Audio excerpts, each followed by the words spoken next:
Warm greetings. It's a rainy Sunday here, but I'm excited to share with you today's ministration. And the topic of today's ministration is the Christ-like life. The Christ-like life. Jesus of Nazareth was a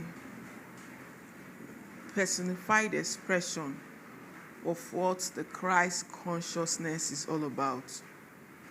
Jesus was a man who incarnated the Christ, that anointing of God, which is the power of the Holy Spirit in its fullness. While some Christians of today talk more about the person, Jesus, and his story, and what they stand to gain by the mention of his name, few make the effort to understand or to know what made that name so powerful. They know the Jesus, but do not know the Christ. Today, we shall talk about the Christ. The Christ is an embodiment of the divine power of will and love. This power of God expresses itself in two modes, two polarities, in two forms. The love part, which is passive and gentle in nature, and the will part, which is active and fierce in nature. Both unite again to form a balanced expression of energy in creation, to form the Christ, that consciousness of the power of God. The Christ is a product of the will and love of God. The Trinity, which we are familiar with, brings to our attention that the divine power is expressed in three forms or modes. That is according to 1 John chapter 5, verse 7. That's the Father, the Son, that is the Son is the Christ, and the Holy Spirit. That the Christ is the anointing produced by the Father and the Holy Spirit. It can only be possible to live a Christ-like life if we understand that embodiment of Christ, the true nature of that power in the Christ, because it's only from the known we can venture into the unknown, that we can produce that positive effect as human spirits.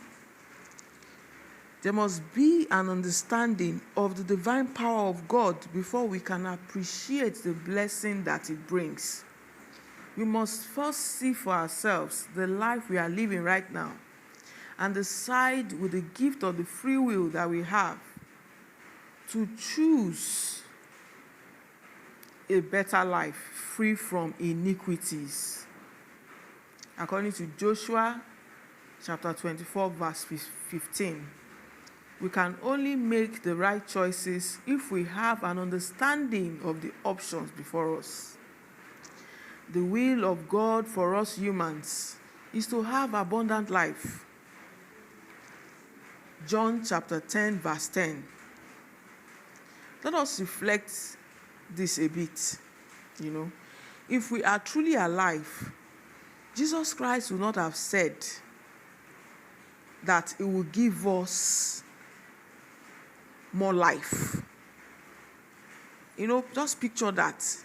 If you are alive, why would somebody want to give you more life? Because true life is a life in Christ. It simply means humanity today is living a partial life, a half life. Truly, if we have 50% life, then the world would have become a partially good place. But from what we can see around us, we can see that the level of consciousness of man is very low. In fact, beyond is low. That is why we see all this ugliness coming out from that death, that low life. So the Christ-like life is the manifestation of the will and love of God on earth. A life without Christ is no life. It is simply a life of flesh, expressing inhuman qualities, filled with egos and demons controlling and running things, yet feeding from our life force energy, which is also a grace from God, leaving us drained and sick, depressed, filled with fear, anger, animosity, envy, and all sorts. Remember in Genesis chapter 2, verse 7, God, breathed into the flesh of Adam, of man. That breath of God is the essence. And that essence possesses spiritual potentials.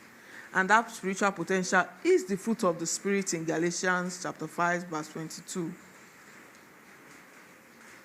Which man is expected to manifest as Christ did, and to go into the world and multiply. That is to trigger the same manifestation of these spiritual potentials in others as Christ did.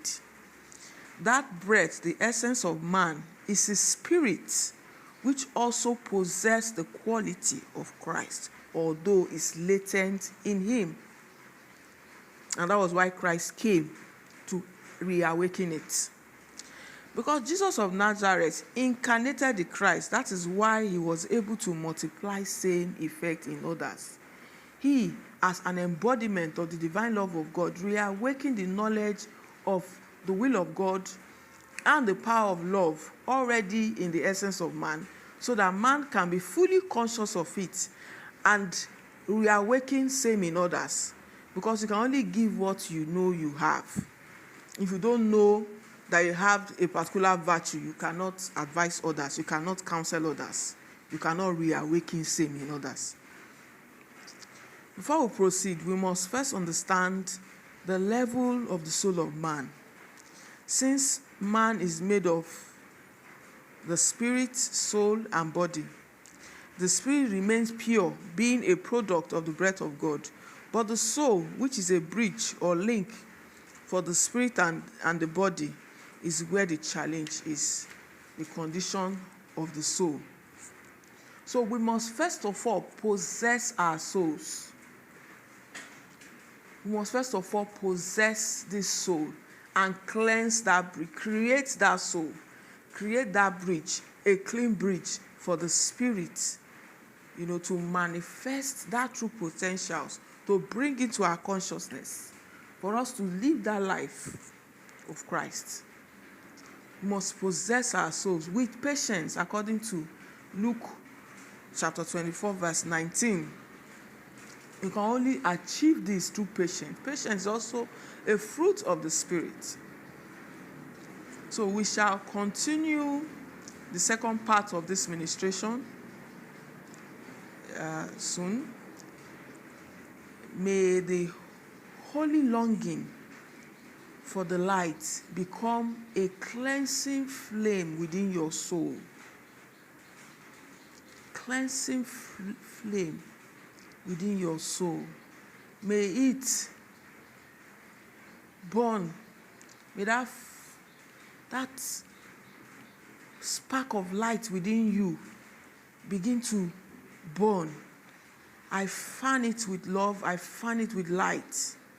May it illuminate your being and create that bridge that the Spirit needs to express itself.